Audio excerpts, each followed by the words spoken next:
Listo. Buenas tardes a todos y a todas. Gracias por conectarse. Hoy tenemos la exposición de los dos artículos que faltaban, que están a cargo de Aldo y de Luis. Entonces, ¿quién quiere empezar? Yo de una vez no voy a hacer que no, que no me alcance el tiempo otra vez. Órale, Luis, déjame te hago coanfitrión. Vale, Ya estás, ya debes poder compartir. vale, muy bien. Pues hola a todos. Pues gracias por estar acá. Vamos a compartir. Y bueno, les digo cómo va esto. Ujú. Pues ya no está viendo mi pantalla, Ujú, ¿cierto? ujú, Bueno, pues sí, yo creo que va a ser breve la exposición, pero vamos a ver. Depende de las preguntas. Bueno, entonces, el tema y el artículo que me tocó fue investigando las habilidades metalingüísticas de los grandes modelos de lenguaje, ¿no? Y entonces es como un poco una continuación, ¿no? De estas investigaciones que se han hecho en los diferentes modelos. Y bueno, vamos a ver, hay unas diferencias respecto a modelos anteriores. Y bueno, vamos a comenzar. Entonces, bueno, ahí está como demasiado detallado ahí cómo va a estar, pero bueno, básicamente son cuatro experimentos. Tres experimentos son de cuestiones sintácticas y uno de cuestiones fonéticas, fonológicas. Vale.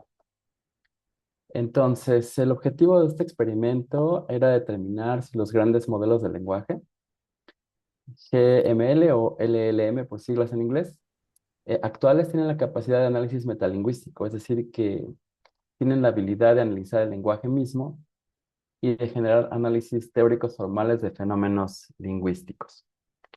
Em, bueno, y se esperaba con este estudio comprender si un LLM o GML puede generalizar al aplicar los análisis metalingüísticos aprendidos durante su entrenamiento a un corpus de datos nuevo, no observado antes. Y para esto se creó un corpus específico, ujú, de manera que no pudiera consultar en pues en su aprendizaje, ¿no? Muy bien. Y que de esta manera evitar que ya conociera las respuestas a este modelo. Bien. Entonces, este, se eligieron tres modelos de OpenAI debido a su popularidad. Y bueno, fue el GPT 3.5, GPT 4 y el modelo O1, que es el modelo, pues, no es el más reciente para nada, de hecho ya sale el GPT 5, pero tenía como una particularidad que tenía mucho razonamiento matemático, para cuestiones también de programación y bueno, pues ya verán que también lingüístico. Eh, un cuarto modelo que se utilizó fue un modelo de meta, por ser un modelo abierto, entonces se tomó como un modelo de control, porque los otros, pues de alguna manera son modelos opacos, ¿no? Donde nadie puede conocer cómo están funcionando. Bien, y ese modelo de metas fue el Llama 3.1, que era pues del mismo año que el O1, el más reciente de OpenAI.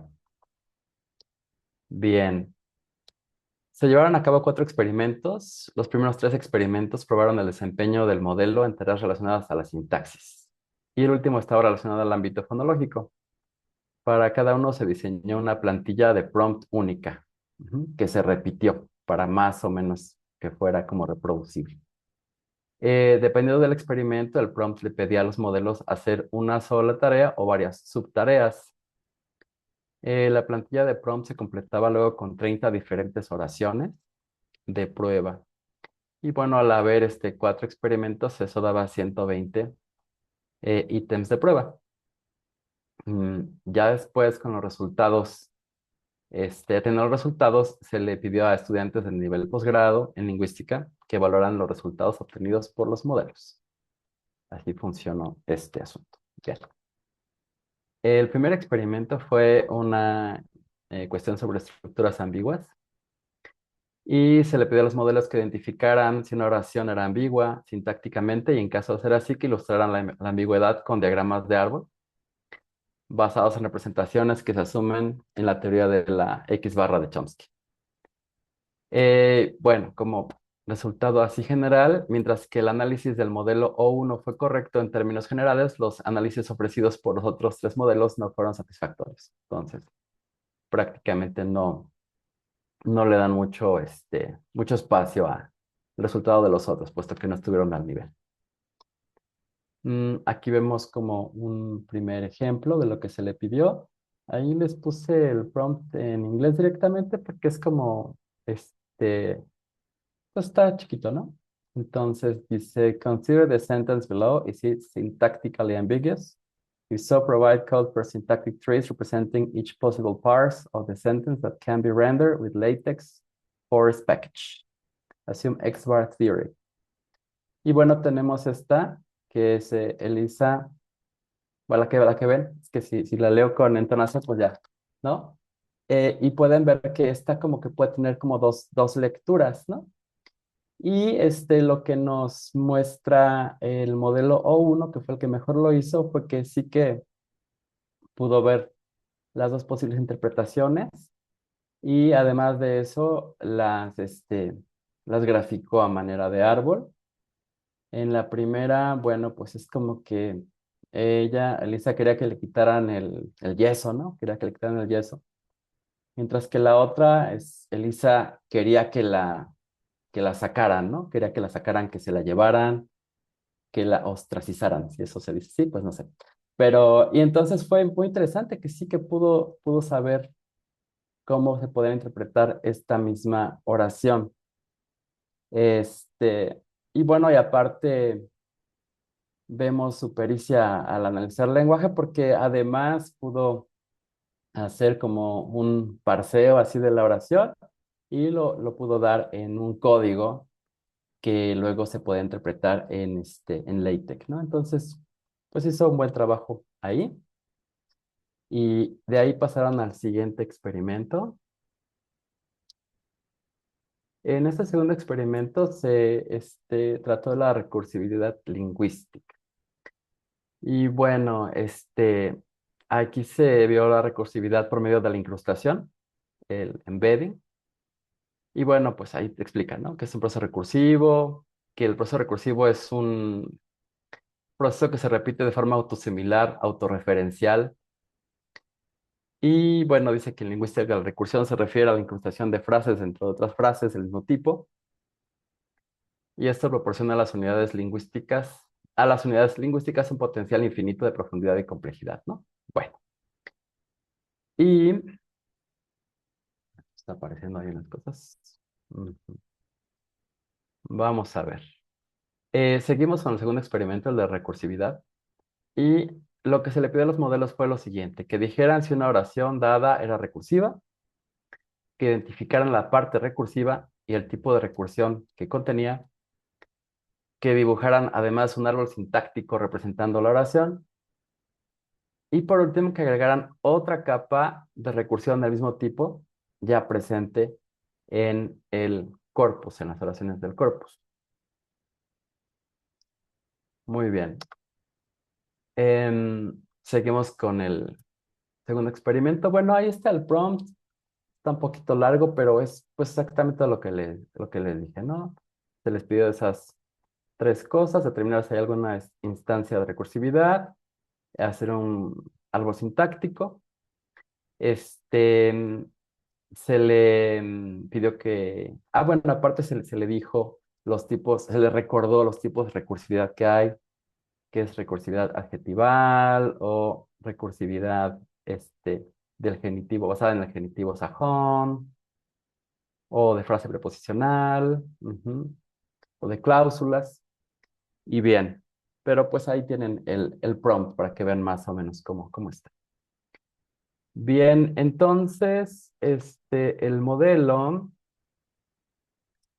pues reconoce ejemplos de recursividad en las oraciones. Por ejemplo, tenemos esta de unidentified flying objects may have conflicting characteristics. Y bueno, se da cuenta que unidentified está siendo como un adjetivo para flying objects, pero al mismo tiempo flying está siendo un adjetivo para objects, ¿no? Entonces ahí se ve una recursividad adjetival, la anotó muy bien, la, este, la puso bien en el árbol. Ujú. Y además, pues ahí está este diagrama, ¿no? Que pueden ver. Ya por último, ya habiendo hecho esto y habiendo dicho de qué se trataba y todo, pues agregó una capa de recursión de este tipo de recursión adjetival. Y entonces a lo que teníamos como unidentified flying objects, todavía le agregó unidentified recently cited flying objects. Y pues lo hizo perfectamente. Ujú. Otro ejemplo que analiza muy bien es esta oración, que al principio me costó un poco verla como una oración correcta, la verdad. Que dice, The worldview that the prose Nietzsche wrote expressed was unprecedented, ¿no? Entonces, ahí estoy dando la entrada y todo, bueno, perdón, la costumbre de dar clases todo el rato. Sí, bueno, pues eso, ¿no? Como que la visión del mundo que, que expresaba la prosa que Nietzsche escribió, no tenía precedente, ¿no? Entonces sí, exactamente, lo notó muy bien, como había una recursividad ahí de este lado, y pueden ver el árbol que funcionó muy bien. Entonces, todos estos ejemplos que les estoy enseñando son los del modelo, como les digo, O1 de OpenAI, que fue la que tuvo mucho mejor desempeño que los demás ahí. Ay, perdón, ya me adelanté un poco. Entonces, bien, entonces también ahí pues tuvo éxito en su cometido, ¿no? De encontrar ejemplos de recursividad. Bien, ese fue el segundo experimento, ya acaba esto. Y bueno, en el tercer experimento,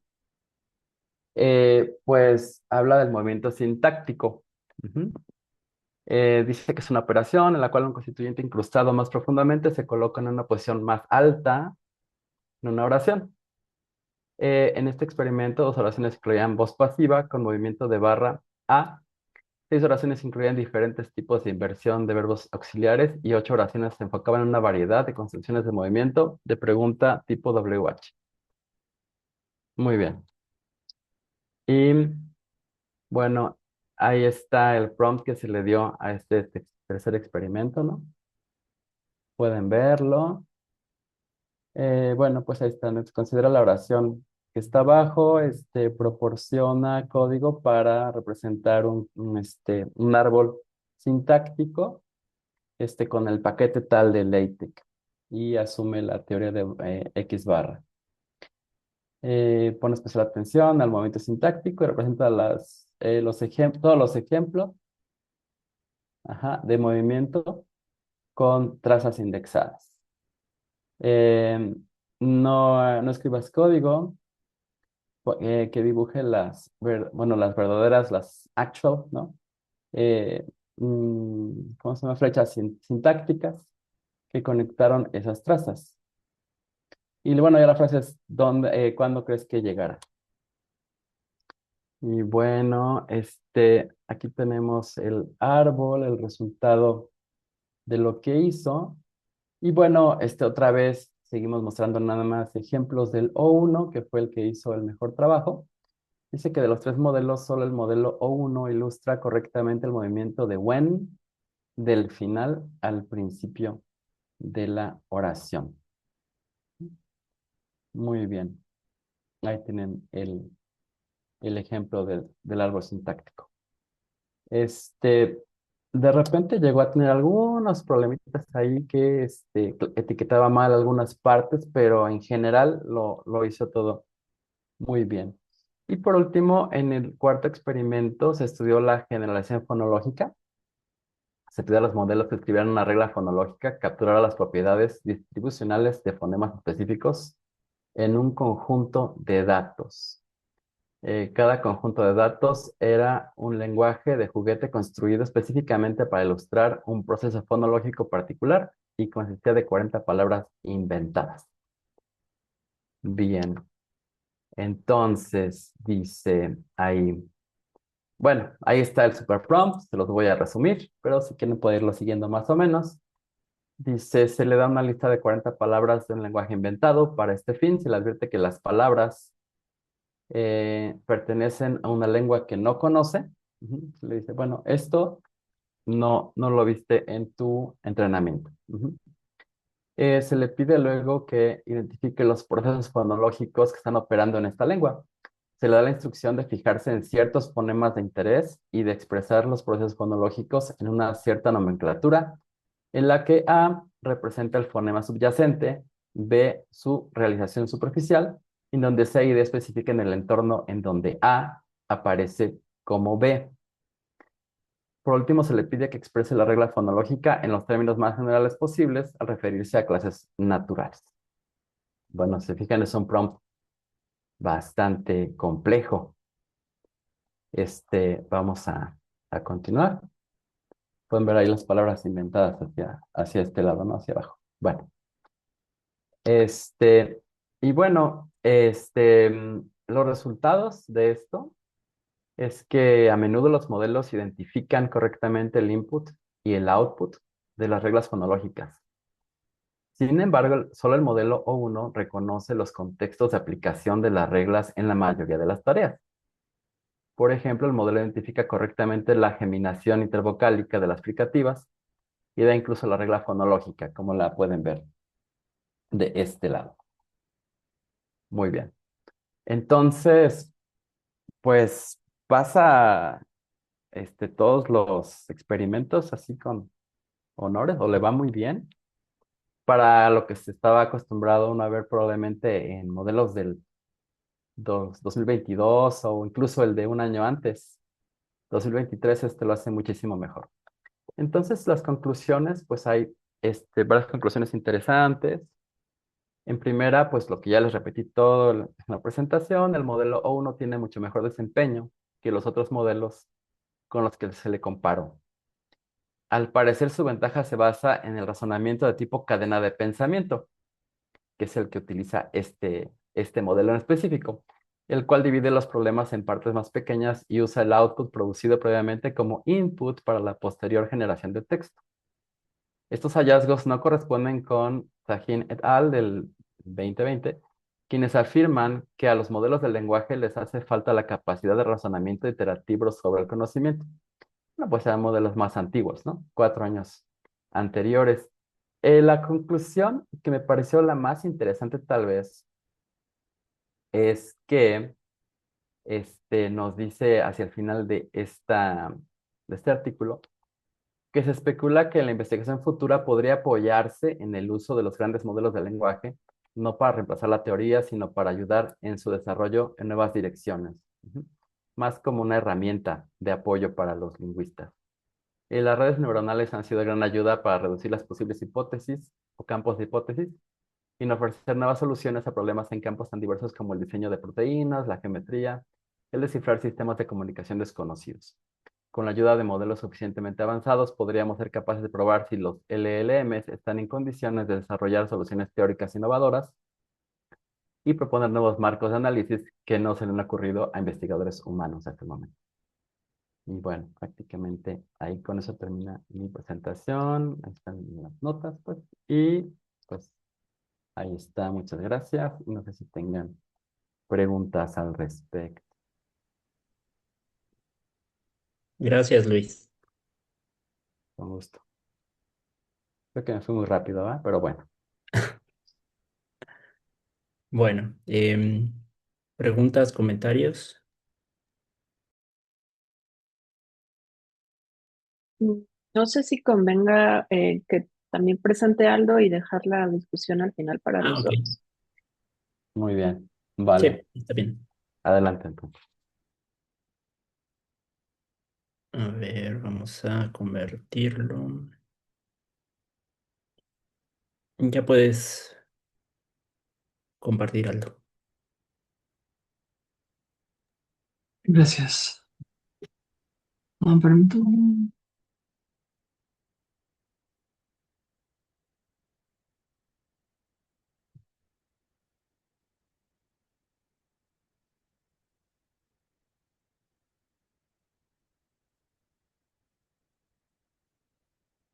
Listo. Sí, sí se ve, creo que sí. Ya, ahora ya. Ok. Si lo hago grande también se ve. A ver, hazlo grande. Sí, sí se ve. Ok, perfecto. Gracias. Bueno, entonces yo les voy a presentar este artículo. Quiero hacer un disclaimer antes. Lo leí muchas veces y hay algunas cosas que no me quedan del todo claras. Entonces, la idea es que mientras se los vaya platicando, pues si notan que digo algo que pues entendieron de otra manera ustedes o algo que pues simplemente está mal, les invito eh, a que me interrumpan con toda confianza para que no esté, para que digamos clarifiquemos esas partes que pueden ser un poco confusas, por favor. Entonces, bueno, fin del disclaimer. Entonces, bueno, entonces el artículo que yo del que les voy a platicar es How Abstract is Linguistic Generalization in Large Language Models, Experiments with Argument Structure, de Michael Wilson, Jackson Petty y Robert Frank. Entonces, bueno, el, ah, la estructura de la presentación es la siguiente. Primero voy a mencionar los hallazgos, seguido de la introducción. Voy a explicar en detalle el experimento uno, luego el experimento 2 y finalmente las conclusiones. Entonces, bueno, los hallazgos. Entonces, hay dos principales hallazgos dentro del marco de que lo que se busca en la actualidad, bueno, no sé si en la actualidad o es algo que se ha hecho desde que los modelos existen, justamente evaluar la capacidad de predicción en cuanto a la distribución de palabras específicas en contextos específicos. Entonces, en ese marco de evaluación es un poco en lo que se fundamenta el siguiente artículo. Entonces, bueno, el experimento uno es que los modelos logran generalizar el uso de sustantivos nuevos en diferentes estructuras sintácticas, tipo uno. Ahorita voy a explicar qué es eso, pero lo hacen asimilándolos semánticamente a clases de palabras ya existentes. Y por otro lado, el experimento 2, los modelos no logran generalizar el uso de un verbo nuevo de oraciones de activas a pasivas, tipo 2, porque al no poder asimilarlo a ningún verbo conocido, recurren a un orden lineal y fracasan cuando este orden se invierte. Entonces, bueno, los hallazgos nos introducen a la introducción. Y bueno, entonces, bueno, los autores hablan mucho sobre contexto y pues hay que, como estamos hablando de modelos de lenguaje, hay que entenderlo como un contexto del nivel pues sintáctico de la lengua. Y pues la definición que los autores proponen de contexto es una secuencia de palabras que rodea una posición concreta en una oración. Entiéndase por posición concreta a otra palabra. eh, otra palabra. Entonces, básicamente es la secuencia de palabras que rodea una palabra en una oración. Entonces, eh, esa, eh, esa posición concreta es, digamos, la que se quiere estudiar o la que es de interés. Entonces, bueno, como hablantes, podemos reconocer que, por ejemplo, la palabra autor es probable que aparezca en el siguiente contexto, como el de uno. El autor escribió la novela. Y también somos capaces de hacer lo mismo con la novela en un contexto como dos. El autor escribió la novela. Entonces, bueno, de digamos, esta pequeña introducción al poder predictivo que tienen los hablantes, surge el conocimiento tipo cero, que es, con base en lo que dicen los autores, para una palabra específica W, W ocurre con una probabilidad P en un contexto C. Entonces, bueno, digamos, muy general y nos permite ver, digamos, un panorama general de este poder predictivo que tienen los hablantes. La cuestión es que los autores dicen que el conocimiento cero por sí solo es insuficiente. De hecho, los hablantes deben ser capaces de generalizar su conocimiento de las distribuciones de las palabras a lo largo de pares de contextos. Entonces, con esto en mente, los autores proponen un segundo tipo de conocimiento, que es el conocimiento tipo uno, que es para todas las palabras W. Si W ocurre en C, entonces W también puede ocurrir en C'. Este tipo de conocimiento ya es un poco más, presenta ya un grado de sensibilidad a abstracciones lingüísticas. Los autores mencionan que, bueno, lo acotan justamente a lo que van a evaluar, que son las estructuras argumentales, y lo acotan aún más a los papeles temáticos, que es justo lo que se puede ver en 3A. Tengo el autor, que es el agente, escribió el libro, que es el tema, y por otro lado puedo, pues, si presento una versión pasivizable de 3A, pues nada más muevo los constituyentes, el libro, que es el tema, fue escrito por el autor, que sigue siendo el agente. Entonces, bueno, lo interesante es que los hablantes todavía podemos hacer, eh, abstraer más estas generalizaciones. Entonces, con esto, los autores proponen un tipo de conocimiento 2 que va para todos los contextos C y C'. Si C y C' están apropiadamente relacionados, entonces para todas las palabras W, si W ocurre en C, W también puede ocurrir en C'. Aquí hay que hacer una clarificación, qué es lo que se entiende por dos contextos apropiadamente relacionados, y es que, de nuevo, acotado al contexto de la investigación, es que en diferentes contextos a ciertas palabras se les puede asignar el mismo papel temático.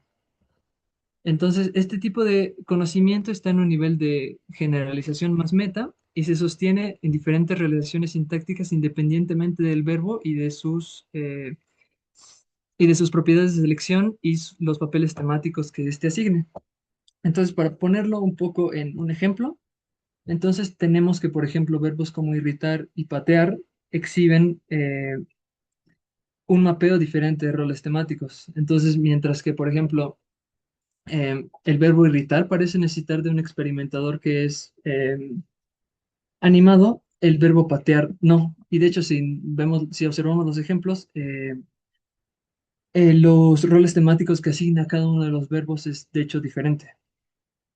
Pero bueno, el punto aquí no es tanto comparar el verbo irritar y el verbo patear, sino más bien que, por ejemplo, si yo represento eh, sintácticamente 4A, por ejemplo, como 4B de manera pasiva, los roles temáticos se mantienen a lo largo de esta representación sintáctica.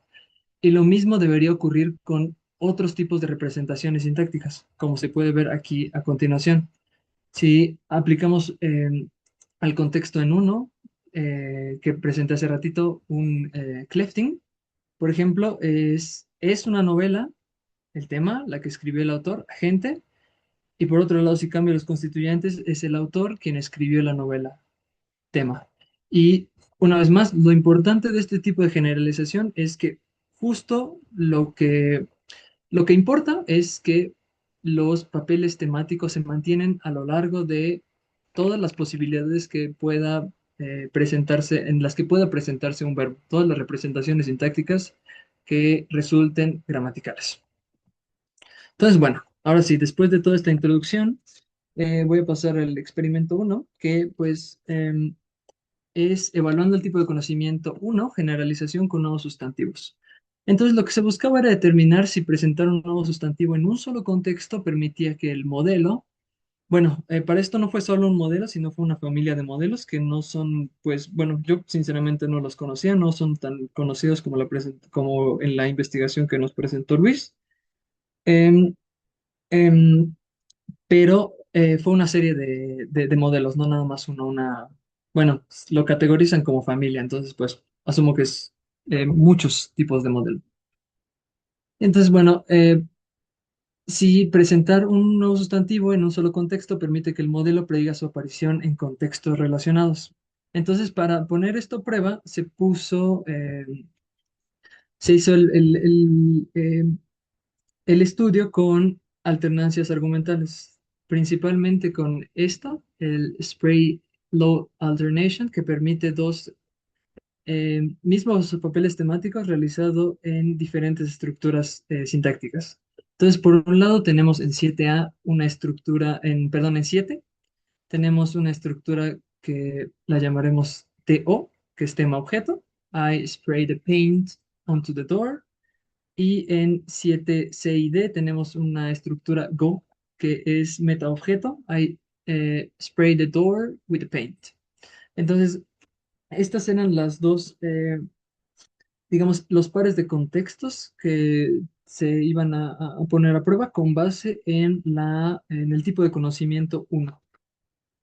Entonces, bueno, lo que se hizo antes, esto lo consideré importante incluirlo, fue un test de validación. Y más allá de las cosas que se pusieron, que se validaron, em, bueno, se sacó un promedio de diferentes pruebas de los datos del entrenamiento sin técnica de aprendizaje, las oraciones en la forma alternativa contraria, por ejemplo, las oraciones con spray go se validaron con el contrario, que era spray to, las oraciones con diferentes verbos, entonces spray go se validaba con load to y viceversa, y también se hizo una validación de pasivo a activo. Lo importante de esta validación era que lo que se quería evitar era el overfitting. Y pues a grandes rasgos el overfitting es cuando el modelo memoriza la información que se le da. Entonces yo le suministro una serie de datos al modelo y entonces cuando yo le muestro información diferente no puede hacer predicciones con esa nueva información. Pero esto es porque memorizó la información en vez de buscar patrones y generar con base en esos patrones, poderlas trasladar a diferentes datos y hacer generalizaciones con respecto a datos diferentes. Entonces, digamos, lo importante de la validación era justo evitar este fenómeno que es muy común bueno, que ya entendí que era muy común en los modelos. Y bueno, nada más eso quería mencionarlo. Entonces, bueno, para evaluar la sensibilidad de los modelos al tipo de conocimiento uno, lo que se hizo fue considerar las predicciones en oraciones que difirieron con los datos del entrenamiento en tres dimensiones diferentes. Por un lado, alternancias de estructura argumental, em, am, pasividad y otras representaciones sintácticas. Entonces, como las que tengo aquí en 8. The man sprayed the tags onto the Gorgs, Teo activa. The Gorgs was sprayed with the task, Go pasiva. It was the man that sprayed the tags onto the Gorgs, Clef sujeto Teo activa. Y which tasks was the Gorgs sprayed with? Es una matriz WPH objeto Go pasiva, o sea, son demasiado específicas. Este, algo que se me olvidó mencionarles es que lo que se puso a prueba fueron bueno, no dos sustantivos como tal, pero fueron dos nuevos sustantivos creados, los que se pusieron a prueba en el experimento, que son justo este tax y este gorgs. Entonces, bueno, para eh, estas diferentes representaciones sintácticas que se ofrecieron, dieron más variedad al test. De hecho, eran 78 estructuras que se iban a poner a prueba con, con los verbos originales, que es spray y load. Pero lo que se quería ver era también la generalización en oraciones con verbos diferentes a los usados en el entrenamiento y se usaron verbos similares a spray y load. Entonces, al final, en el conjunto de datos, lo que tenían era 5.616 oraciones, lo cual me parece un número, pues, no sé si adecuado, pero sí eran muchas oraciones que se pusieron a prueba. Entonces, bueno, los nuevos sustantivos fueron reemplazados por tokens enmascarados y las probabilidades de estas posiciones fueron extraídas de los modelos. Entonces, bueno, la predicción se tomaba como precisa si el modelo asignaba una mayor probabilidad de aparición al nuevo sustantivo que a cualquier otro. Entonces, eso es algo que también es importante tenerlo en consideración. Y bueno, entonces, ¿qué fue lo que se encontró? Em, pues bueno, lo que podemos ver a primera vista, voy a empezar con la tabla de la izquierda y luego con la tabla de la derecha, es que los modelos de manera general tienen una buena precisión en la generalización de la aparición de estos nuevos sustantivos en las oraciones que se pusieron a prueba. Entonces, lo que tenemos aquí son tres modelos, no muestran todos los modelos, solo tres.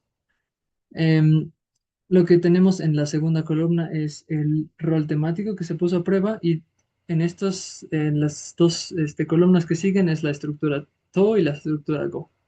Entonces, lo que podemos apreciar es que mm, el modelo, los modelos, mejor dicho, em, tienen una sensibilidad a la proximidad que tengan los sustantivos con respecto al verbo. Entonces, si los sustantivos se encontraban adyacentes perdón, los sustantivos se encontraban eran adyacentes a los verbos, el modelo predecía con mayor precisión su aparición en ese lugar específico. De hecho, se puede ver, por ejemplo, cuando Gorks se ponía a prueba con una estructura Go, la probabilidad sube comparada con una estructura To. Y lo mismo pasa con todos los demás. Cuando es tax y se pone a prueba con una estructura TO, la precisión sube. Entonces, digamos, esto nos arroja un primer dato de que los modelos son sensibles a la posición en la que se encuentran los sustantivos, qué tan lejos se encuentran de los verbos. Y bueno, algo que es importante mencionar es que se tomó el valor el valor de 50% como aleatorio, o sea que si salía un porcentaje del 50% era que el modelo predecía pues de manera en realidad aleatoria, o sea que no había realmente manera de saber si era porque fue del entrenamiento o por alguna otra este, situación. Entonces, bueno, voy a pasar con la tabla B. De nuevo, una vez, a primera vista, lo que podemos ver es que cuando había dos tipos, cuando los constituyentes se movían mucho, los sustantivos se movían mucho, la probabilidad bajaba. Digo, tampoco es que haya bajado catastróficamente y que se pueda y que los modelos no puedan predecir con esa probabilidad, pero digamos, o sea, si es cuando no tiene ningún tipo de movimiento, entonces sí se puede ver que que la probabilidad es muchísimo más alta que cuando hay movimiento. Entonces, el movimiento de esta columna es el movimiento de los constituyentes a posiciones argumentales canónicas, que en este caso sería passive y racing, entre otras. Y el movimiento de la derecha es los movimientos de los sustantivos a posiciones no argumentales, que son clefting, relativización, el WH movement, etcétera, etcétera. Entonces, bueno, un problema que tenían estos datos era que justamente um, los modelos no podían hacer generalizaciones más allá de no, perdón. Los datos, un problema que había con este experimento era que la información que se les dio, que se le proporcionó a los modelos, no les permitía acceder a otro tipo de, de realizaciones, otro tipo de generalizaciones basadas en otras estructuras que no fueran en el orden lineal en el que se le presentaron en el experimento. Entonces, lo que parece que representa un problema es que las lenguas naturales representan codificaciones relacionadas con estructuras jerárquicas. Entonces, lo que se buscó era justamente, se hizo otro test dentro del mismo experimento para ver qué tanto afectaba la inversión o el mantenimiento de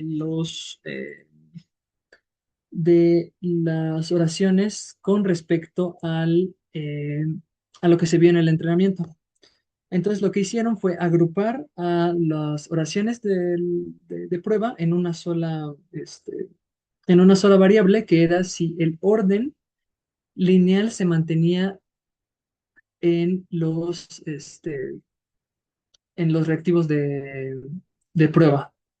Entonces lo que se puede ver es que cuando el orden se mantenía en el test, los modelos predicen con muchísima mayor probabilidad que cuando el orden se invierte de alguna manera.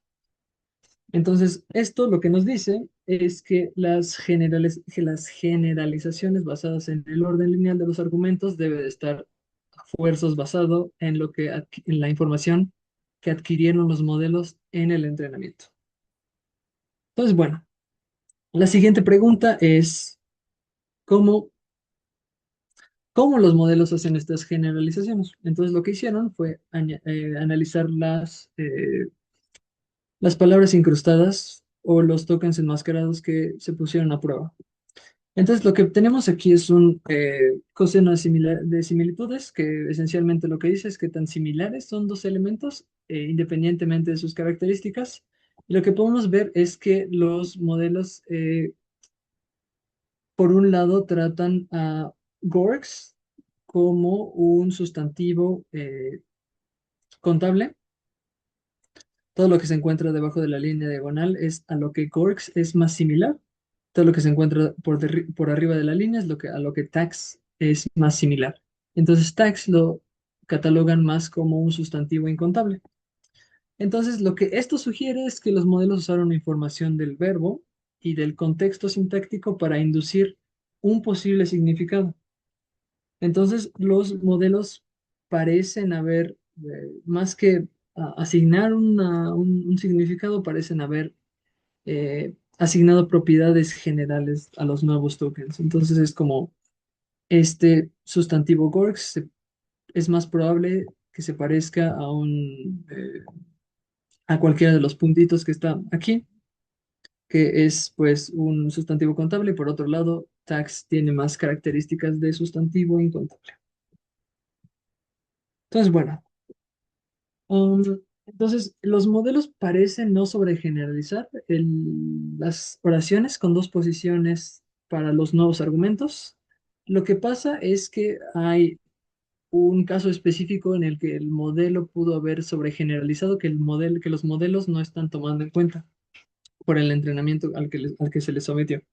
Entonces, consideramos las siguientes oraciones de they loaded the hive with a pitchfork y they sprayed the hive with bugs.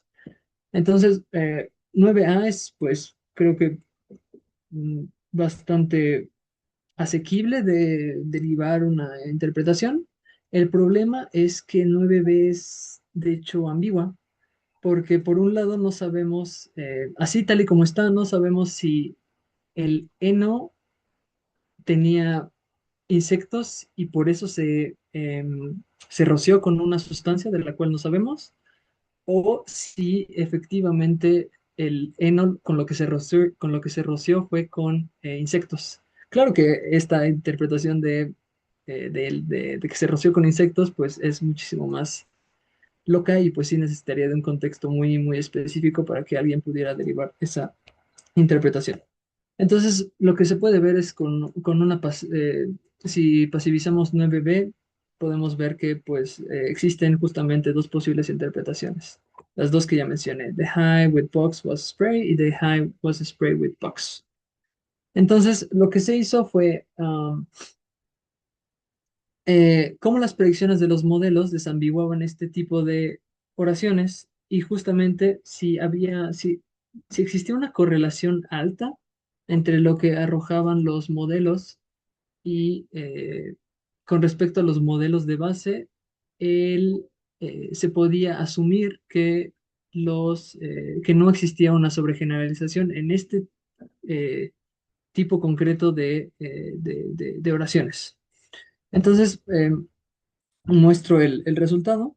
Entonces, lo que se hizo fue comparar unos modelos de base que no tenían entrenamiento y lo que se usaron fueron las palabras a las que, según los resultados en el coseno de similitudes, eran las palabras a las que, según el coseno de similitudes, Gorks y Tax eran similares con respecto a los modelos entrenados con los nuevos sustantivos que eran justo tax y gorks. Entonces lo que se obtuvo es que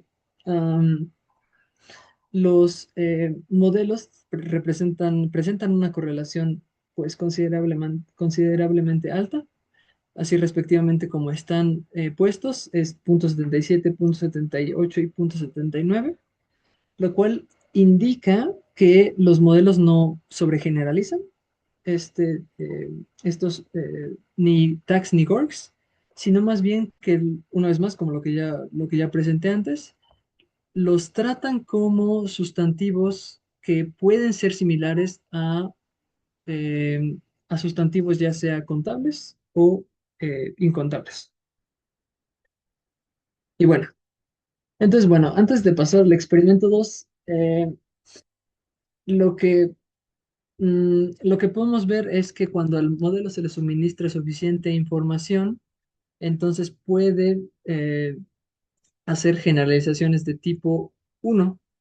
Y entonces lo que hace el modelo es pues justamente aprender eh, en qué posiciones puede entrar un sustantivo específico y entonces cuando alteras el orden, el modelo lo que hace pues es justamente este, mo- este, este contexto está relacionado con el otro contexto que me presentaste antes, y entonces es posible que, que esta palabra específica que me acabas de enseñar pueda entrar en uno de los espacios eh, disponibles. Pero lo que pasa es que este tipo de aprendizaje no funciona con el tipo de conocimiento 2, porque de hecho lo que requiere el modelo es hacer justamente generalizaciones más meta, digamos, más abstractas de la lengua. Y entonces, por un lado, sí la información tiene que ser muy explícita para que el modelo sea capaz de hacer este tipo de generalizaciones. Y no basta simplemente con aprender patrones, o sea, tiene que genuinamente tener este tipo de abstracciones que tenemos los hablantes para poder hacer, bueno, no tener el tipo de abstracción, sino más bien que la evidencia que se le muestre sea lo suficientemente abstracta para que pueda hacer este tipo de generalizaciones. Entonces, bueno. El experimento 2 busca evaluar el tipo de conocimiento 2 generalización es un nuevo verbo nada más, no nuevos verbos. Entonces lo que se quería ver era determinar si el modelo podía reconocer relaciones sistémicas a través de contextos independientemente de sus propiedades específicas. Entonces se modificó el paradigma del experimento 1, se creó un nuevo verbo que bautizaron como Plork, que tenía unas propiedades de selección muy específicas y que de hecho, bueno, creo que es la siguiente diapositiva, voy a explicar por qué se decidió hacer esto. Entonces, bueno, en la fase de entrenamiento se pusieron a prueba 8 oraciones, tal y como se ve en 13. The subject enmascarado has always blurred the object. Entonces, lo que se quería ver era si el modelo podía hacer generalizaciones de oraciones activas a pasivas. Entonces, bueno, algunas consideraciones. Las oraciones de entrenamiento diferían solamente en los adverbios y modificadores que generalmente se colocaban al final de las oraciones. Entonces, justamente para asimilar, para evitar que el modelo asimilara o hiciera algún tipo de relación con verbos ya existentes, lo que se decidió fue elegir sustantivos que no presentaran una clara preferencia por una posición. De hecho, en el mismo texto, pues simplemente los ejemplos que Blork se combina eh, con hongos, con relojes y con estrellas de mar, pues ya es demasiado, o sea, demasiado random, digamos, o sea, las propiedades que, que decidieron atribuirle al nuevo verbo para que no, para que realmente pudieran determinar si hacía generalizaciones de tipo 2 del conocimiento tipo 2. Y bueno, durante el entrenamiento, como lo presenté en la diapositiva anterior, las oraciones siempre se presentaron con tokens enmascarados, tanto en este caso el sujeto y el objeto. Entonces, bueno, los resultados que se encontró. Antes de presentarles los resultados, hay otra cosa que es también importante que mencione, es que la diferencia entre el experimento 1 y el experimento 2 es que en el experimento 1 se calculó la probabilidad de aparición de diferentes sustantivos en una posición específica. Mientras que en este experimento en concreto lo que se buscó era eh, determinar cuál era la probabilidad asignada de se pusieron a prueba 12 sustantivos, la probabilidad asignada de que esos sustantivos aparecieran a lo largo de diferentes posiciones sintácticas. Y por diferentes posiciones sintácticas me refiero nada más a las de sujeto y a las de objeto, que son como las presenté en los reactivos de, de entrenamiento. Entonces, una aclaración que hacen es am, que un sustantivo específico aparezca en una posición determinada cuando se combina con el verbo blur, no excluye la probabilidad de que ese mismo sustantivo aparezca en una posición diferente. A lo que me refiero es que si, por ejemplo, eh, mushroom aparece en posición generalmente de objeto, esta probabilidad, supongamos que la probabilidad es del 80%, esta probabilidad no impide que mushroom aparezca en la posición de sujeto. Entonces sí, es más evidente, es más probable que aparezca mushroom en posición de objeto, pero no, esa probabilidad no excluye la otra posibilidad. Entonces, este es un comentario que hacen simplemente para tenerlo en consideración, o sea que, eh, bueno, yo asumo que fue para que justamente se tomara con precaución los tipos de generalizaciones que salieron al final, los resultados que salieron al final. Entonces, bueno, ¿qué salió? Pues vemos que de manera general, eh, bueno, nada más para tenerlos aquí a la mano, las diferentes posibles representaciones de las oraciones. Entonces, bueno, lo que podemos ver es que el modelo muestra generalizaciones conservadoras con respecto a la aparición de sustantivos en ciertos contextos y no en otros. Entonces, cuando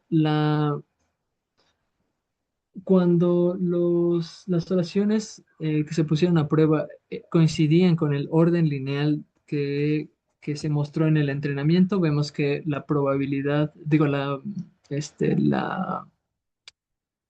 la probabilidad, la precisión es, pues, bueno, comparada con el experimento uno es, de hecho, bastante baja. Pero bueno, o sea, digamos, cuando es activo, y el orden lineal se mantiene, no hay ningún tipo de problema. Entonces, el problema empieza cuando empiezo a mover los constituyentes. Entonces, los resultados, eh, de manera general, los modelos tienen un performance inferior al 50%, o sea, ah, no es aleatorio. Entonces, lo que esto indica es que los modelos presentaban una preferencia por ponerlos, tanto el sustantivo como el objeto, en la misma posición como se les enseñó en el entrenamiento. Entonces, bueno, este coseno de similitudes, pues nos da más información al respecto. Entonces, en oraciones activas, los puntos se encuentran por debajo de la línea diagonal en el eje de las X. Entonces, pues, en este sentido podemos ver que el modelo aprendió bien cuando se mantenía el orden lineal. Eh, los puntos están dispersos alrededor del cero en cuanto a las oraciones pasivas, y de hecho la mayoría de los puntitos ni siquiera está del lado de las pasivas. Entonces pues eso nada más viene a reafirmar que pues presentaron preferencias conservadoras con respecto a los movimientos de los constituyentes. Y bueno, nada más un dato que pues resulta interesante: los objetos generalizan un poco mejor que los sujetos en general. Entonces, bueno, entonces, ¿por qué los modelos parecen sobregeneralizar todo lo que no sea, todo lo que no esté en orden SO, y subgeneralizan todo lo que se encuentra todo lo que es, por ejemplo, activo o S y las dos variantes pasivas. Entonces, una de las posibles explicaciones es que no todos los verbos que aparecen en, en el orden SVO pueden pasivizarse. Por ejemplo, en 14A tenemos la pizza es tenida por mí. O B, $5 are cost by 5 tickets, que es el ejemplo que presentan en el texto. Entonces, bueno, para poner a prueba, lo que querían ver con este nuevo test era ver si los modelos habían tratado a Blork como un verbo impasivizable. Entonces, lo que se hizo fue, ay, este debió haber salido después, perdón, es primero el de abajo. Lo que se hizo fue eh, hacer una comparación de las predicciones de Blork con respecto a dos predicciones, una con dos aparentes verbos pasivizables. Lo primero que se hizo fue elegir dos verbos pasivizables, que en este caso fue have y cost. Se eligieron sujetos y objetos que se combinaran mayoritariamente con ambos verbos y luego se extrajeron las predicciones. Entonces, la suposición era que si las predicciones ah, diferían de lo que se mostraba en la tabla de los resultados de Blork, entonces los modelos se podía, eh, se podía asumir hasta cierto punto que los modelos habían tratado a Blork como pasivizable. Lo que vemos en la figura de abajo es que pues los modelos de hecho tratan a Half como pasivizable y la explicación que dan es que hay ciertos usos de have que son pasivizables, como 15. A good 15, bueno, sí, como 15. A good time was had by all. Y creo que esto solo ocurre en inglés, porque en español, en español creo que, bueno, no me atrevería a hacer una afirmación tan fuerte, pero creo que tener no se puede pasivizar en español. Entonces, bueno, con estos resultados, pues los, los investigadores, bueno, sonaban un poco tristes porque pues no había manera de determinar qué era lo que estaba pasando con los modelos. Entonces, dan dos posibles explicaciones. Por un lado, que los modelos, justamente la primera explicación es que al haber ciertos usos pasivizables de have, los modelos trataron a, a Blork como no pasivizable. Y por otro lado, que los modelos en realidad sí aprendieron que Blork era impasivizable, pero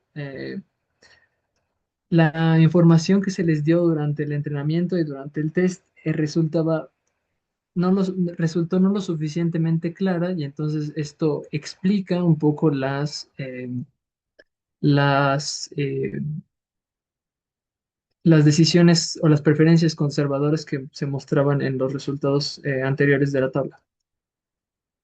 Y bueno, ya para terminar, las conclusiones. Entonces, dos conclusiones generales. Por un lado, los modelos son capaces de predecir nuevos argumentos de verbos conocidos en posiciones correctas en estructuras diferentes a las observadas durante el entrenamiento. Una explicación podría ser que los modelos recurrieron a una estrategia que se llama bootstrapping, que pues es una estrategia de aprendizaje en el que se usa el contexto para derivar potenciales significados de las palabras eh, que se están estudiando. Perdón. Y la conclusión del experimento 2 es que cuando los modelos no podían recurrir a esta estrategia, presentaban problemas para generalizar cuando los verbos no seguían un orden lineal típico o similar mostrado durante la fase de entrenamiento. Y pues bueno, eso sería todo de mi parte y les agradezco su atención. Muchas gracias, Aldo. Voy a dejar de compartir. Ujú. Bueno, ahora sí podemos pasar a la sesión de preguntas y comentarios. ¿Quién se anima? Sí, yo tengo una pregunta, Aldo. Eh, Estaba pensando que posiblemente no, bueno, cuando entrenaron y tuvieron que meter esas palabras, inventaron así miles de oraciones para que quedaran en el contexto o simplemente fueron unas pocas decenas. Esa parte no me quedó tan claro. ¿En el experimento uno o en el experimento 2? ¿Se ocuparon en los dos? Sí, se ocuparon en los dos. En el primero fueron palabras creadas que Sí. no existían y en el otro era nada más el verbo el que no existía, nada más se decidieron los sustantivos con respecto a, bueno, sustantivos que no mostraron una preferencia por combinarse con verbos específicos. Sí, me preguntaba específicamente las que acaban en X, Stacks y Gorks, Ah, algo ya, así. claro. Bueno, en el texto nada más vienen dos, pero eh, en realidad no estoy muy seguro si fueron más palabras, pero esas dos fueron como las que más, en las que más se basaron para presentar los resultados. Entonces, pues, simplemente, bueno, se cataloga, se ca- cata- ca- cata- Catalogaron. catalogaron, gracias, de esta manera, digamos, por el tipo de estructura con el que se presentaban. Pero en realidad, o sea, nada más era de, te voy a, bueno, se le presentaban a los modelos nada más. Y entonces la pregunta era pues justo cómo hacen este tipo de generalizaciones y pues lo que hicieron los modelos fue tratar a estos nuevos sustantivos creados, asignarles, digamos, más concretamente características a las que podrían ser similares. O sea, nada más es esencialmente eso. No sé si eso responde a la pregunta. Sí, lo que me preguntaba es que posiblemente si se dieron demasiado pocos ejemplos, tampoco tuvo el modelo mucha onda aprender, ¿no? Entonces, esa es como la pregunta que me hago, o sea, como qué Ujú, tanto fue como una parte integral, como cualquier otra palabra que sí existe, o simplemente fueron tan pocas que no hubo manera de que el modelo como que pudiera realmente captar cuáles eran sus relaciones y por lo tanto, pues su semántica, ¿no? ujú. Eso solamente me pregunto, ¿no? Que a lo Creo mejor que si fue demasiado poco, pues no pudieron aprender mucho. Ujú. Ajá. Creo que creo que sería más bien al contrario, porque entre más información les dieran, pues no podían hacer como estas, digamos, relaciones con respecto a estos nuevos sustantivos. Porque sí, bien es cierto que o sea, dicen, tanto tax como gorg son similares. Pueden ser similares a estos sustantivos, o sea, es como de, pues, ahí piénsale tú y a ver cuál es el que es más próximo, eh, a qué sustantivo puede ser más próximo.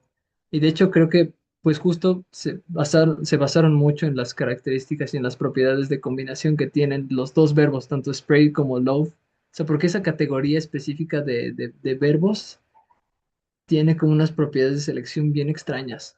Entonces es como, pues no lo sé, a lo mejor también por eso como que pues los modelos como o sea, con base en lo que ya sabían de base y lo que se les puso en el entrenamiento, se hicieron como una cosa ahí bien rara. Y pues sí, justamente creo que el hecho de que fueran menos, pues facilitó hasta cierta medida que pudieran quizás catalogarlos en este tipo de sustantivos, pero la verdad es que tampoco estoy muy seguro, la verdad. Vale, muchas gracias. Sí. Gracias, Tere. Tu micrófono, Tere.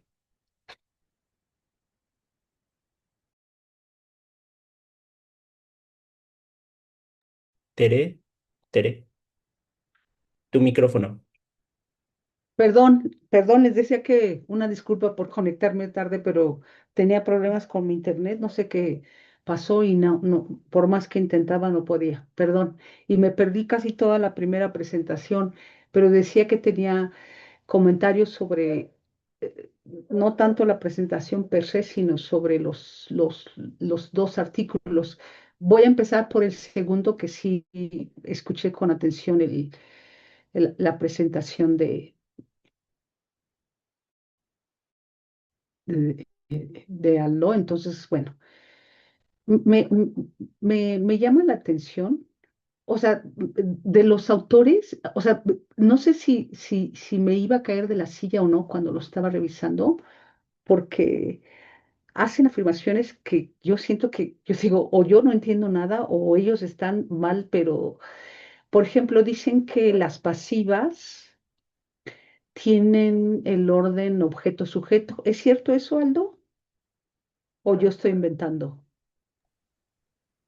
Objetos, sujetos, sí Sí, o sea, porque incluso sí lo dicen, ajá. hasta en los, por ejemplo, la figura 9 Ujú, dicen activa con orden sujeto, pasiva con sí. orden objeto-sujeto. Yo tengo, no sé, 20 años. Sea, yo nunca había visto a alguien que hablara, que hubiera sujetos en las pasivas, porque justamente una característica de la voz pasiva es la pérdida de un argumento, que es el argumento sujeto. Y aunque se mencione, por ejemplo, si tú dices el barco fue hundido por la armada no es el sujeto, no es un sujeto, es una, o sea, ya no está en una posición argumental. Entonces, no puedes hablar de que ahí en una oración pasiva hay un sujeto, hay un objeto, se pierde una posición argumental en las pasivas. Entonces, desde ahí yo siento que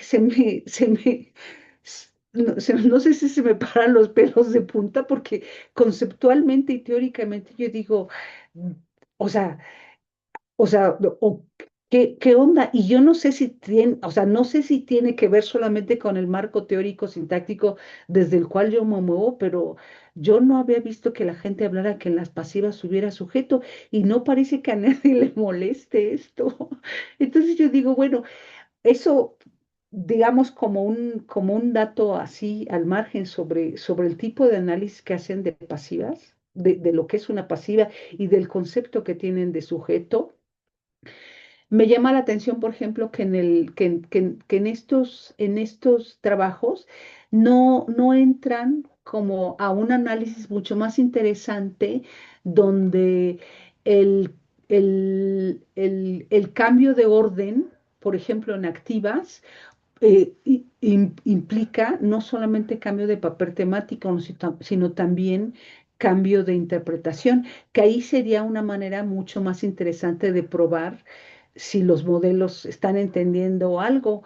Y me llama la atención que ellos no hayan comentado esto, sino que solamente muestran ejemplos donde en la activa y la pasiva aparentemente el significado se mantiene. Aunque existe una discusión teórica si esto es verdaderamente cierto, vamos a darlo por bueno el argumento, aunque yo personalmente no creo que sea así.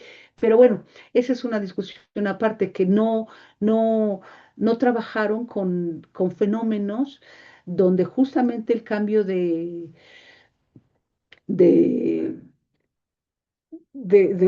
posición altera, ¿no? Por ejemplo, si yo digo, Tom asusta a las serpientes, Tom en posición de sujeto, en una voz activa, y las serpientes en posición, en papel temático de tema, ¿no? Pero si digo las serpientes asustan a Tom, ya hay un cambio de significado. A la hora de que hay un cambio de papel temático, hay un cambio de significado. Claro, en el ejemplo que estoy poniendo, por ejemplo, si digo, este, Tom asusta a las serpientes, Tom es el, el agente y las serpientes son el experimentante. Y las serpientes asustan a Tom, ya cambia el significado, ¿no? Pero bueno, ellos utilizan solamente los casos donde aparentemente no hay cambio de significado. Me llama la atención cómo no trabajaron esto y me llama la atención que una de las conclusiones a las que llegan es que, que los modelos, bueno, se fijan en el orden lineal y de todas maneras les parece eso como algo bueno. O sea, no sé si, ni eso sí es algo bueno o yo estoy inventando algo que ellos no dicen. No sé, Aldo, si estoy equivocada, pero el orden lineal es algo que los seres humanos no contemplan cuando están interpretando la lengua, porque las lenguas con orden lineal no existen. Entonces, me preocupa que trabajen, que hagan afirmaciones sobre el orden lineal con tanta frescura, para decirlo de alguna manera, como si no pasara nada, porque los seres humanos no interpretan ni codifican la lengua en orden lineal, aunque pudiera parecer así, pero no es el caso. Y de hecho, pues eso tiene que ver mucho con el primer artículo, ¿no? Que donde están probando estructura sintáctica, ¿no? Están viendo si pueden los modelos desarrollar representaciones sintácticas. Y algunos de los ejemplos que aparecen en esos artículos son verdaderamente monstruosos. O sea, literalmente los modelos alucinan, ¿no?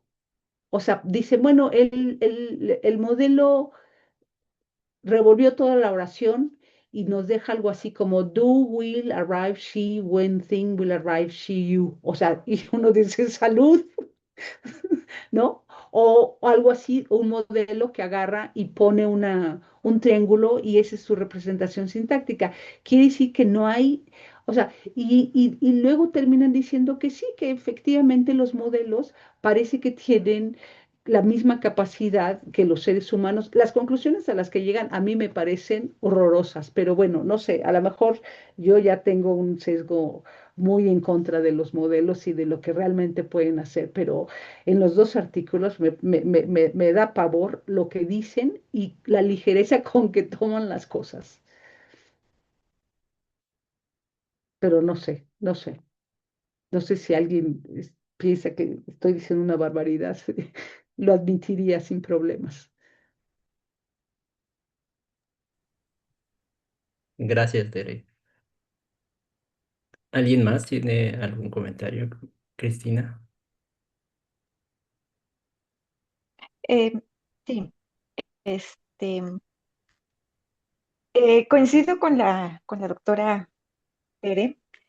En el primer artículo, a mí me llama la atención, de hecho, desde el título mismo, en el que pues se evalúan estas habilidades metalingüísticas de los modelos.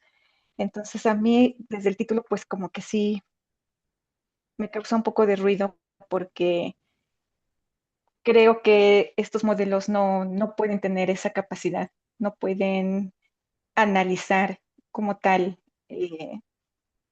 las oraciones para determinar una representación sintáctica. Muchas veces, ay, perdón por mi perro que ladra mucho, muchas veces ahora sí que entre personas se tienen diferencias, ¿no? Se analiza alguna oración y no se llega a la misma representación o se discute, ¿no?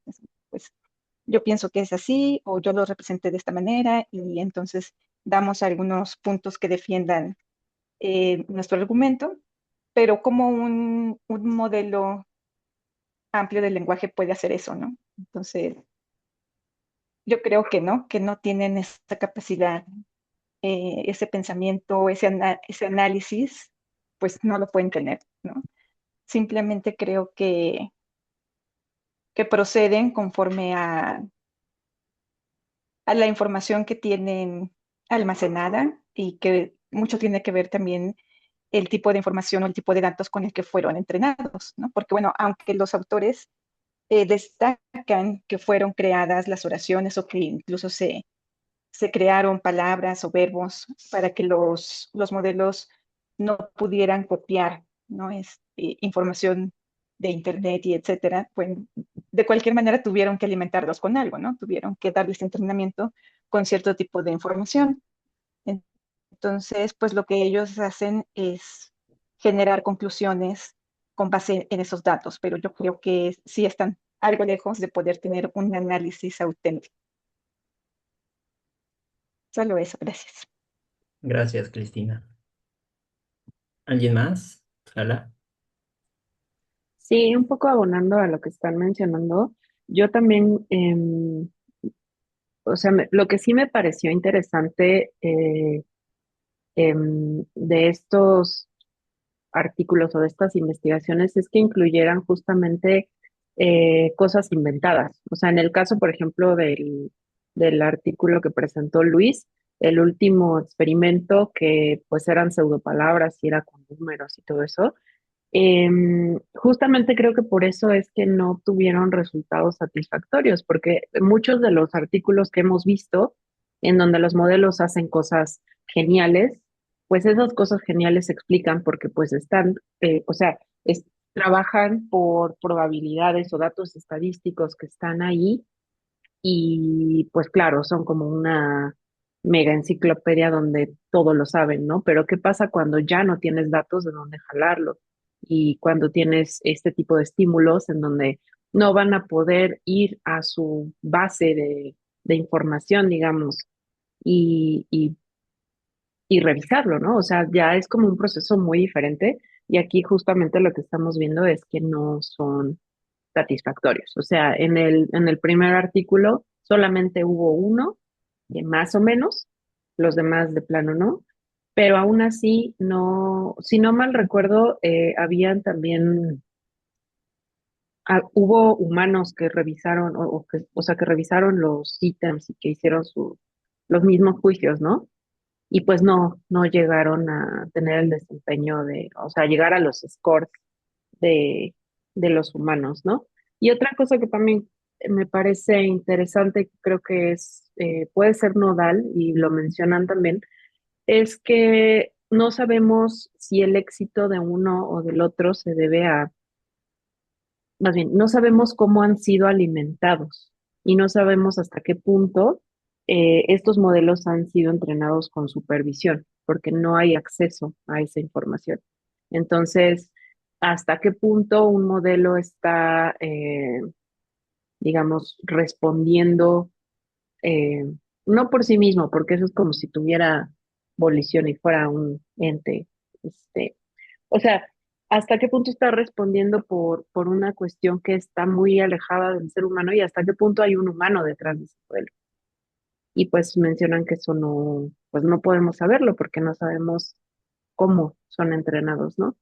Pero bueno, de todos modos, sí, a mí me gustó mucho que en estos casos trabajaran con estímulos que son inventados, ¿no? Porque pues ahí es donde ya vemos que los modelos pues ya crashean, o sea, ya no saben qué hacer con eso, ¿no? La mayoría. Y pues nada más eso. Gracias, Gala. Tere, No, me espero si otras personas quieren hablar, me espero. ¿alguien más? ¿Acela? Pues sabe, yo puedo meter mi cuchara sin haber pensado mucho en esto, pero es que estos días que venimos discutiendo esos artículos, aunque yo no estaba en todas las sesiones, yo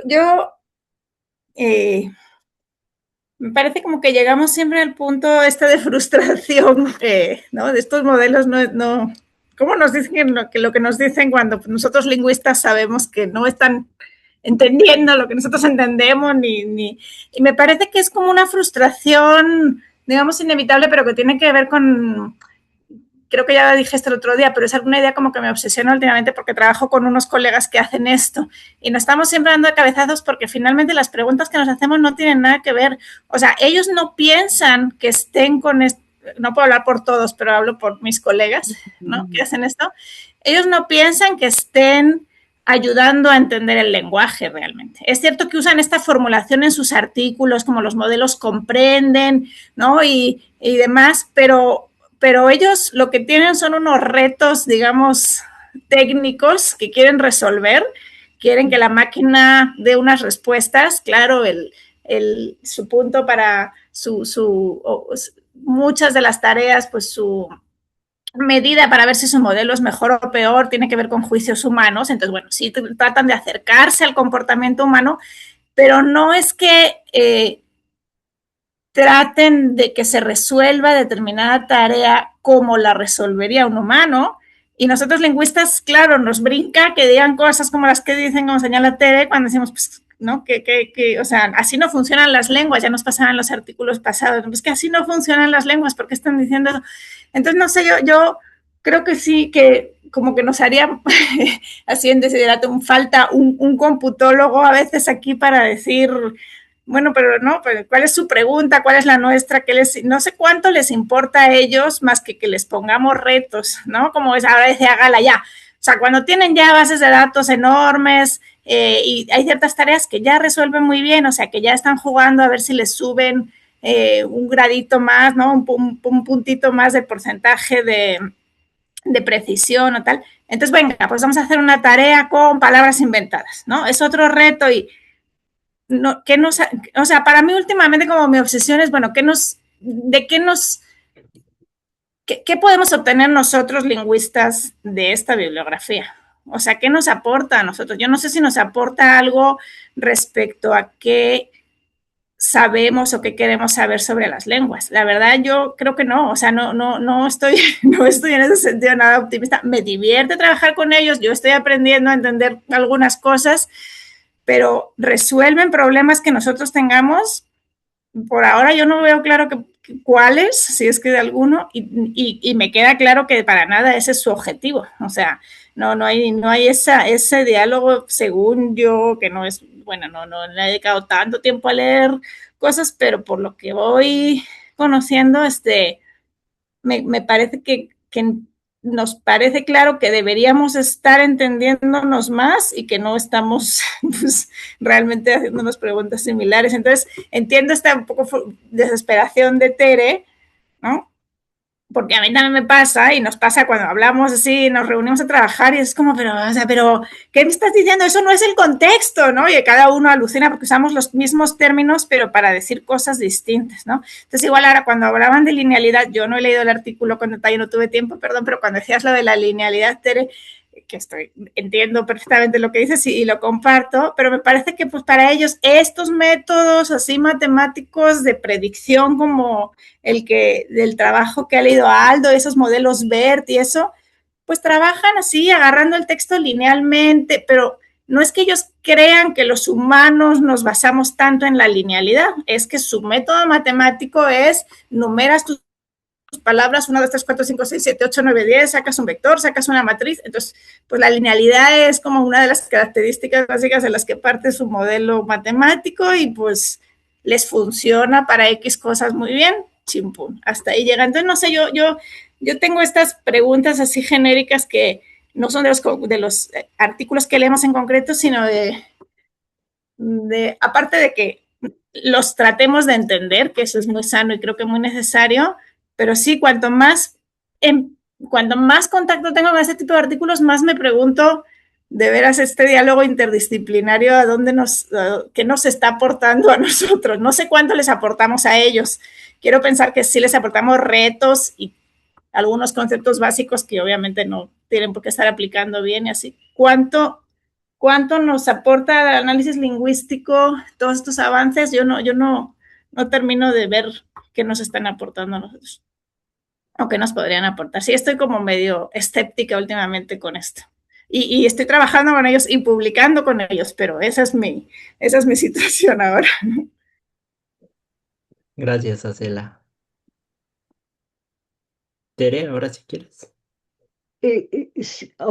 Yo estaría de acuerdo contigo, Acela. O sea, totalmente de acuerdo en el sentido de que no, si no se plantean las mismas preguntas, si no buscan no tienen los mismos retos, vale, pero yo sí siento que un montón de artículos que hemos revisado y de los que no hemos revisado hacen unas afirmaciones súper temerarias sobre el lenguaje. Y para una persona que no es lingüista, sí se van con la finta de que estos modelos comprenden la lengua, o sea, tú tienes autores como Piantadosi que ya comentaba que no, que ya refutaron a Chomsky y que ya, o sea, de verdad hacen afirmaciones, aquí lo tenemos en este artículo, en el primero que presentó Luis, decía, en las conclusiones, lo voy a leer, dice, claro que no decimos que estos modelos van a suplantar a la teoría lingüística, pero van a ayudar a desarrollarla en nuevas direcciones. Y yo digo, de verdad creen eso? Además, porque ni siquiera, o sea, es que de verdad sí es como para jalarme los cabellos. Habilidad metalingüística, esto dice que estos modelos tienen habilidad metalingüística al hacer representaciones arbóreas. Y la pregunta es si una persona en su lengua materna hace representaciones arbóreas de manera consciente. Y la respuesta es un rotundo y categórico no. La representación arbórea que está presente, que por lo menos trabaja la generativa, es un supuesto teórico de que los seres humanos no procesan la lengua de forma lineal, sino que hay relaciones jerárquicas entre los constituyentes y hubo una manera de representar esas relaciones jerárquicas entre los constituyentes es a través de representaciones arbóreas, pero nunca nadie en su sano juicio la agarra y le dice a un hablante, hazme representaciones arbóreas, y estos cuates dicen, no, pues ya casi son tan buenos los modelos en hacer representaciones arbóreas como los humanos. Esa no es una habilidad metalingüística. En lingüística, cuando hablamos de habilidades metalingüísticas, hablamos de la gente que tiene conceptos de qué es un sujeto, qué es un objeto, qué es una voz activa. Eso es habilidad metalingüística. Hacer representaciones arbóreas sobre de cuáles las relaciones jerárquicas entre los constituyentes, no es una habilidad metalingüística, es una postura teórica que supone que las lenguas no tienen un orden lineal y que hay relaciones jerárquicas entre los constituyentes. Entonces, desde el título, como decía Cristina, están mal, porque eso no es competencia metalingüística. Una competencia metalingüística la tienen los estudiantes que entran a estudiar lingüística o que entran a estudiar lenguas de repente porque hacen análisis de ese tipo, pero no de este tipo. O sea, verdaderamente es un absurdo. A mí no me molestaría si no llegaran a las conclusiones a las que llegan. De verdad, no me molestaría. Pero los dos artículos son iguales. Y dice, los experimentos que hicimos revelan que son buenos para predecir argumentos nuevos. Y claro, hacen en la forma lineal, les va bien, pero pues es que el punto de partida es que los seres humanos no hacen eso, nunca. Entonces, y sí hacen el brinco a que son habilidades lingüísticas, eso es la bronca. Pero bueno, y sí estoy frustradísima. Perdón, ¿eh? Gracias, Tere. Mariam, Ay, hola. Este, pues creo que lo rescatable de toda esta discusión es que creo que, al menos de los artículos que hemos revisado, me parece que este sí tiene un rigor experimental un poco más alto, tal vez, que los demás en cuanto a su metodología. Pues a mí también me pareció una muy buena idea justo esta parte de las pseudopalabras, que creo que no habíamos visto en otros artículos y que justo ponen a prueba los modelos de una forma diferente a la cual lo habían hecho antes, ¿no? Que como dijimos, obviamente, pues hay una correlación casi perfecta porque ¿cómo vamos a saber si esa misma oración no la tienen en su corpus, ¿no? Y recuerdo, y sobre la discusión bueno, sobre el comentario de la doctora Teresa, recuerdo mucho que en mi clase de lingüística computacional, la doctora Jimena, que fue quien nos dio la clase, justo nos comentaba esta parte, ¿no? Que realmente hay como muy poca colaboración entre las personas que saben de computación y las personas que saben de lingüística. Entonces ocurren estas cosas, ¿no? En donde pues las personas que solo saben sobre ciencias computacionales, pues tal vez se dan una pequeña embarrada de cosas lingüísticas, pero en realidad pues muchas veces no entienden a profundidad los conceptos que ocupamos, o sí, los conceptos y las teorías que se ocupan dentro de la lingüística, y ocurren estas cosas, ¿no? Entonces, pues tal vez podría ser interesante hacer justo como un contraste, a lo mejor un artículo, bueno, dos artículos, digamos, que ocupen como metodologías experimentales similares, pero uno escrito bueno, desarrollado por un lingüista o un grupo de lingüistas y otro desarrollado por un grupo de ciencias computacionales, ¿no? Porque como también dice la doctora Cela, o sea, tal vez incluso las preguntas son diferentes, a ellos lo que les interesa es la eficiencia, ¿no?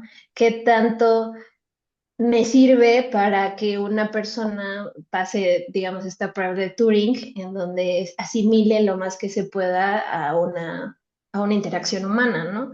Pero pues nosotros estamos haciendo preguntas que tal vez están muy debrayadas y que a ellos no les interesa en lo absoluto, ¿no? Entonces creo que pues eso podría ser interesante y, y sí tomarlo desde esta perspectiva en la cual no hay una colaboración entre lingüistas. En la mayor parte de los casos no hay una colaboración entre lingüistas y personas de ciencias computacionales y desde esa perspectiva tomarlo, porque no podemos, justo llegan a estas conclusiones que a nosotros, que a la doctora Teresa hacen que se caiga de su silla, ¿no? Y entonces, pues yo creo que es por eso, ¿no? Entonces, ese es mi comentario. Gracias, María. ¿Alguien más? Bueno, yo nada más para presentarme. Eh, pues, o sea, yo suscribo en realidad con muchas de las cosas que se han dicho. Creo que uno de los principales problemas de la interdisciplina tiene que ver con justamente los objetivos a partir de los cuales se están construyendo las investigaciones o los diseños experimentales. Y yo creo que sí, a mí me parece claro que para mí, o sea, como todos los modelos de lengua a gran escala, están motivados muy fuertemente por una emulación, ¿no? O sea, yo pensaría que existen básicamente para entrenar chatbots, y ese es un objetivo muy específico.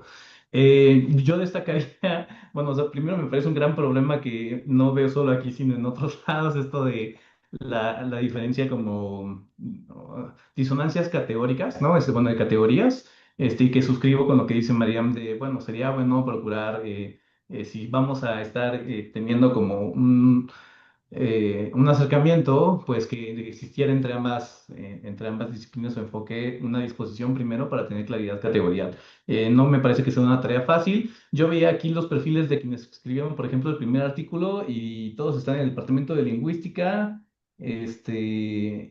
junto con el Centro de Ciencias Cognitivas. Entonces eso también me genera preguntas de cuáles son los perfiles que están haciendo esto. Y bueno, finalmente, bueno, yo veo también y coincido con Mariam que creo que lo que hacen estas cosas son pues poner a prueba, ¿no? O sea, se pone a prueba. Yo justamente me preguntaba, creo que está muy opaco la parte del preentrenamiento en los dos artículos, cuando creo que quizá ahí es donde podría haber una mayor riqueza en entender. También entiendo que no estaban hablando de esto los artículos, pero para mí es un poco, incluso las propuestas son un poco siento circulares en donde pues se van a volver mejores o que también se vuelven mejores en algo para los cuales fueron entrenadas. Entonces, sí siento que bajo los objetivos como de que digan algo de la lengua no creo que lo cumplan, pero sí me parece interesante la operacionalización de principios o de modelos, que creo que ahí podría haber algo interesante, no lo sé, aunque de nuevo, si los objetivos de la computación no son los mismos que los objetivos pues, que se plantean desde la lingüística o una disciplina afín, pues sí no va a haber mucho diálogo, ¿no?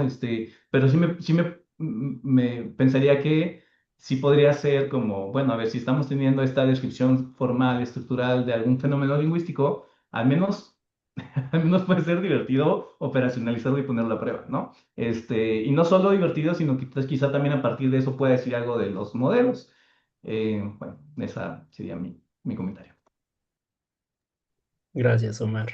¿Alguien más? ¿No? Bueno, bueno, yo tenía un comentario. Pues sí, se ve como que hay bastante frustración por lo que escucho. No sé, y tratando de responder la pregunta de Acela, ¿no? O sea, como que qué estamos sacando de todo esto, ¿no? Porque parece que no mucho. Eh, Digo yo, sobre todo hablando del segundo artículo, o sea, lo que a mí me genera son como preguntas y eso es como lo positivo que saco, ¿no? Y creo que son como preguntas más lingüísticas, que pues eso es por lo que estamos aquí, ¿no? Como resumiendo lo que entendí del segundo artículo, pues toda la idea es como quitar o abstraer la semántica, ¿no? Por eso recurren a las pseudopalabras, ¿no? En un caso de los sustantivos y en el otro de los verbos, pues con el objetivo de ver si los modelos pueden predecir justamente distribuciones de palabras. O sea, no sé si así se podría como resumir, pero es como quitar la variable semántica, ¿no? Entonces, la pregunta que yo me hacía era como si es tradicional pensar que en el funcionamiento de las lenguas naturales, la sintaxis por sí solita informa la semántica, o es decir, puede especificar de alguna manera la semántica. O sea, esa es una como pregunta abierta que yo me hice porque no sé si eso es como tradicional pensarlo desde la sintaxis, ¿no? Y que también puede llevar como a preguntas de adquisición, ¿no? O sea, si primero está como la parte sintáctica y después la parte semántica. No sé qué pensarían de esto. A lo mejor Tere.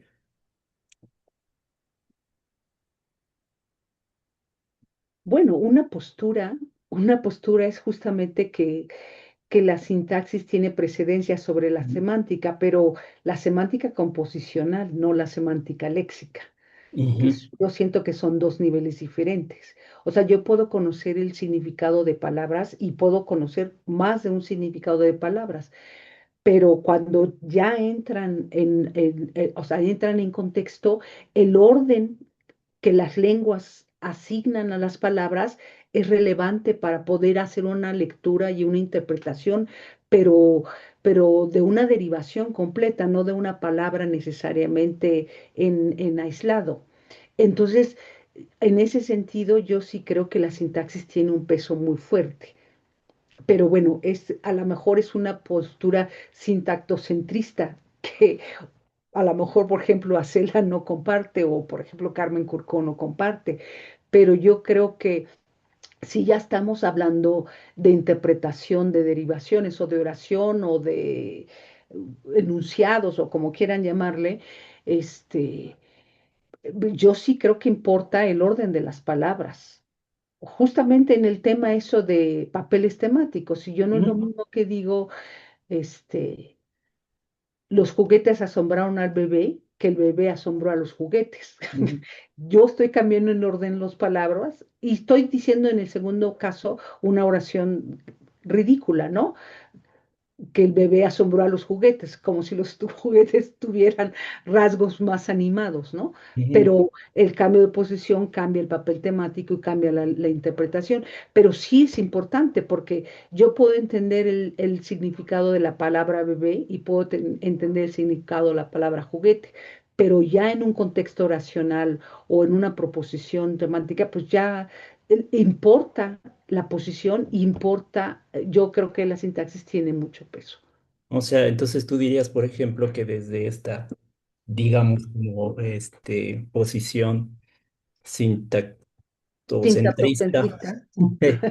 este, si por ejemplo replicáramos el experimento, pero en humanos, donde quitamos justamente, vaciamos de significado estas palabras, los humanos predecirías que podrían,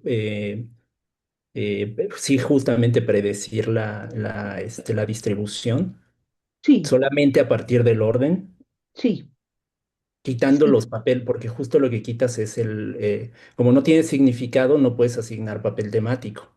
No, pero La puedes idea es que atribuir puedes. un significado posible, porque en realidad eso es lo que se ha hecho.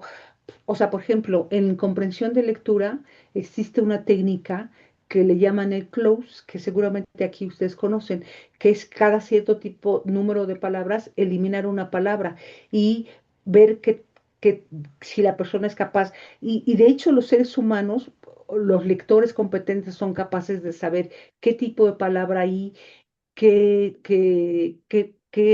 y tratan de completar, pero no solamente sintácticamente, sino semánticamente, o sea, va en tándem, o sea, no es solamente una cosa. Y, y bueno, eso a nivel de comprensión de lectura y a nivel de pruebas viejísimas, pero bueno, con todos los estudios que se han hecho a lo largo de muchos años con pseudopalabras, también hay evidencia muy clara de que los seres humanos son capaces de dar posibles significados a ciertas pseudopalabras. Y podría Sí, ser irrelevante el significado, pero la posición sintáctica les ayuda a predecir un posible significado. sí, lo que estoy tratando, a ver si quieres, lo puedo decir como más fuerte O sea, podríamos decir que la estructura sintáctica asigna papeles temáticos. No, No, no, justo no, eso no, no. no, no, nunca diría eso. No, los papeles semánticos, los papeles temáticos tienen que ver con la semántica. Claro, claro, por eso está la división, ¿no? De niveles. Claro, significado y estructura. Entonces, la estructura sintáctica no asigna papeles temáticos, que es justamente como No, lo que están, o sea, pero es que ellos dicen como al revés, que en lo que se basa el modelo es en la estructura para inferir los papeles temáticos. Y eso es lo que a mí se me hace como, otra vez, dejando lo de los modelos y la inteligencia artificial, como teóricamente, y desde una postura lingüística, se me hace como raro pensar eso. Pero esa es su explicación al final. Sí, es que entendí bien el artículo. porque el verbo es transparente. Entonces, el Ajá, y verbo cuando quitan el ayudaría, verbo, perdón, ahí sí ya no, ahí falla el modelo. claro, claro, porque si yo digo matar o comer o tirar o sea, eh, puedo imaginarme cuáles serían los elementos que podrían estar en juego en las posiciones argumentales correspondientes y asignar algún, pero porque el verbo es transparente, y cuando digo transparente en el sentido de que no es una pseudopalabra. Ujú, ujú. Ok. Pero si tú pones pseudopalabras en sujeto, verbo y objeto, pues ya has Sí, hecho sí, hay tu crashea, tarea sí, sí. y ya no hay manera de saber. Y los modelos pueden seguir tan capantes y decirte, sí, eso tiene mucho sentido para mí. Tú dices, what the fuck? Ok, sí. Bueno, sí, antes de darle la palabra a Marian, bueno, siendo optimista, creo que por ahí podría ir como la discusión, ¿no? O sea, que este tipo de cosas sea como la que nos dé el diálogo, ¿no? Pero bueno, hay que pensarlo. Mariam. En este sentido, sobre la discusión de los papeles temáticos, o sea, con lo que dijo la doctora Teresa, entonces podemos tener la hipótesis de que justo, es que ahorita no recuerdo bien el resultado que comentó Aldo, pero creo que sí, justo el rendimiento del, del modelo fue menor cuando la pseudopalabra era un verbo, ¿no? Pero en este sentido, sí, bueno, eso queda claro justo porque, como dijo, ¿no? El verbo es transparente, ¿no? Si tenemos un verbo que ya es conocido, pues es más fácil recuperar los papeles temáticos, ¿no? Pero en este sentido, si se cambia el verbo, si el verbo es una pseudopalabra, podemos hipotetizar entonces que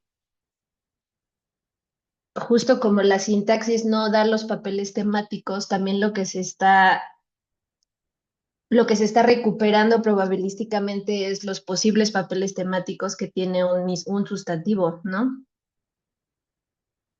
Es decir, o sea, no sé, mushroom nunca va a ser, o bueno, es poco probable que sea un agente, ¿no? Es más probable que sea un experimentador en un sistema lingüístico, ¿no? Y entonces eso que le aporta al significado del verbo es un pseudoverbo, ¿no? Que es una pseudopalabra, o sea, en el sentido contrario.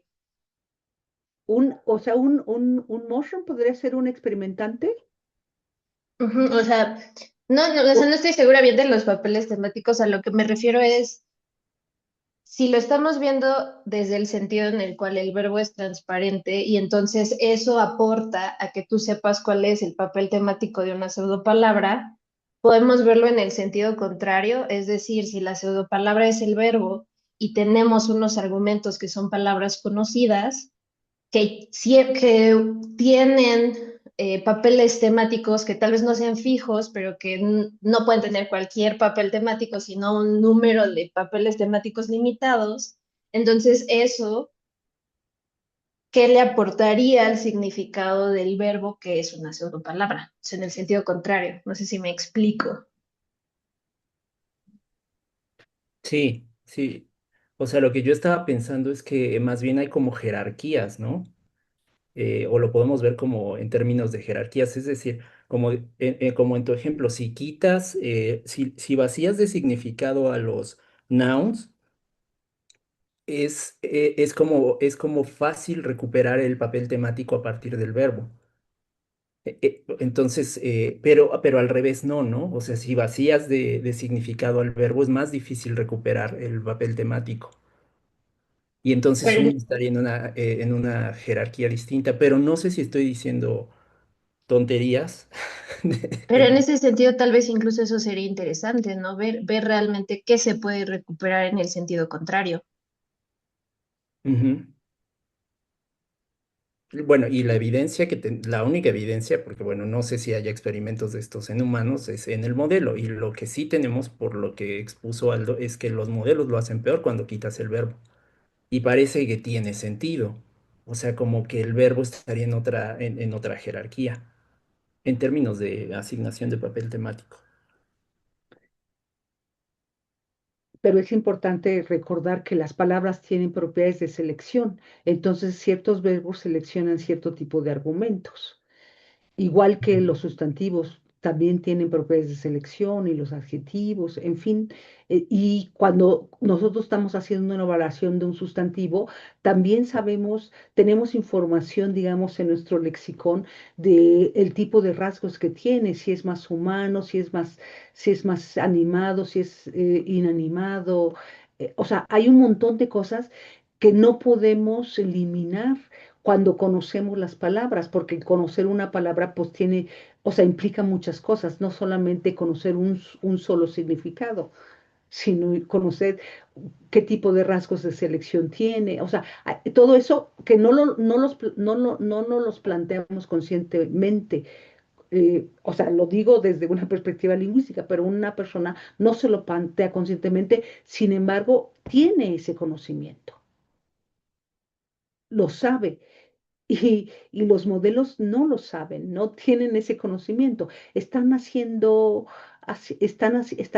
juegos de tipo probabilístico en función de las bases de datos que tienen, de los miles de millones de bases de datos que tienen de cómo se utiliza el lenguaje. Pero, pero no tienen esto. O sea, que yo sepa, o sea, yo no, de todo lo que he leído, yo no sé estos modelos están siendo alimentados como para tener un lexicón. Acela, no sé si me quieres corregir, tú que trabajas con colegas, porque ese para mí sería un reto padrísimo, pero ellos no se plantean eso. Ellos lo que se plantean es que simulan, que hablan y que escriben y que piensan, algo así.